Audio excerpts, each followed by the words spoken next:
Career के अर्श से फर्श पर धड़ाम से गिरना कैसा होता है, ये कोई आईएएस रही पूजा खेड़कर से पूछे तो वो बेहतर बता सकती हैं। भारतीय प्रशासनिक सेवा में फर्जीवाड़ा कर अपनी जगह पक्की करने वाली पूर्व ट्रेनी आईएएस पूजा खेड़कर को इसका दंड मिल गया है।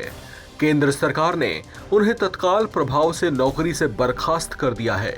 इतना ही नहीं, यूपीएससी से फर्जीवाड़ा करने के आरोप में अब उन पर कानूनी कार्रवाई की भी तलवार लटकी हुई है।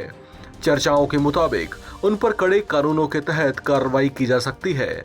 उन पर यूपीएससी सीएससी 2022 एग्जाम में शामिल होने पर अपनी व्यक्तिगत जानकारी और डिसेबिलिटी को लेकर गलत जानकारी देने का आरोप था, जिसकी जांच के बाद यूपीएससी ने उनके खिलाफ कड़ा एक्शन लिया था और उनकी सेवाओं पर रोक लगा दी गई थी। उसके बाद अब केंद्र सरकार ने भी उन पर कार्रवाई करते हुए उन्हें डिसमिस करने का हुक्म सुना दिया है। दरअसल ट्रेनी आईएएस रही पूजा खेड़कर को लेकर कहा जा रहा है कि उन्हें उनके कर्मा का फल भुगतना पड़ रहा है। दरअसल आईएएस बनने के बाद पूजा खेड़कर के पांव जमीन पर नहीं पड़ रहे थे। इनके नखरे और व्यवहार ऐसा रहा जिसकी वजह से उनकी खूब आलोचना भी हुई थी। इतना ही नहीं, इनके दिमाग में वीआईपी कहलाने का खुमार इस कदर हावी था कि इन्होंने नियम कायदों तक की परवाह नहीं की। बतौर प्रशासनिक अधिकारी जो सेवा भाव उनमें होना चाहिए था, शायद वो उसे भी भुला बैठी थीं। अपने प्रोबेशन पीरियड में रहने के बावजूद उन्होंने कलेक्टर ऑफिस से विशेष सुविधाओं की मांग कर डाली थी, जो नियमों के मुताबिक उस अवधि में उन्हें नहीं मिल सकती थी। उनकी मांग थी कि उन्हें वीआईपी नंबर प्लेट वाली एक ऑफिशियल कार, क्वार्टर और पर्याप्त स्टाफ दिया जाए, जबकि ट्रेनी आईएएस पूजा खेड़कर ने नियमों की परवाह किए बिना अपनी निजी कार पर भी सरकारी बत्ती लगवाई थी, जो कानूनी तौर से अवैध माना जाता है। अपने ऐसे ही नाज नखरों के कारण उनका तबादला कर दिया गया था। इस एक्शन के साथ और पद के दुरुपयोग की शिकायतों के बाद उनके खिलाफ जांच की शुरुआत हुई थी, जिसके बाद तो वो गंभीर परेशानी में फंसती चली गईं।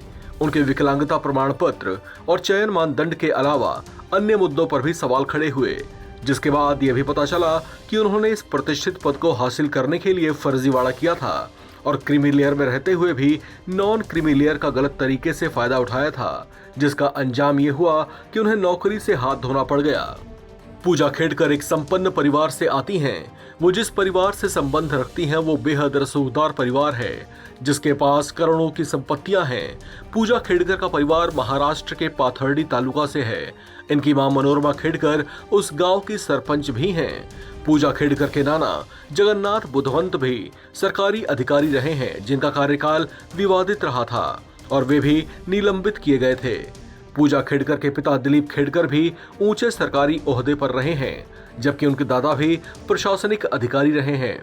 पूजा खेड़कर के पिता दिलीप खेड़कर ने 2024 के लोकसभा चुनाव में बहुजन वंचित अघाड़ी पार्टी से अहमदनगर से चुनाव लड़ा था। अपने हलफनामे में उन्होंने अपने पास 40 करोड़ की संपत्तियां होने की घोषणा की थी, जबकि उनकी बेटी पूजा खेड़कर ने यूपीएससी की परीक्षा में खुद के नॉन क्रीमी लेयर में होने की घोषणा की थी और गलत तरीके से उसका लाभ भी उठाया था, जिसका खामियाजा उन्हें अपना प्रतिष्ठित पद गंवाकर चुकाना पड़ गया है। इस खबर में फिलहाल इतना ही। बाकी अपडेट्स के लिए आप बने रहें एनबीटी ऑनलाइन के साथ।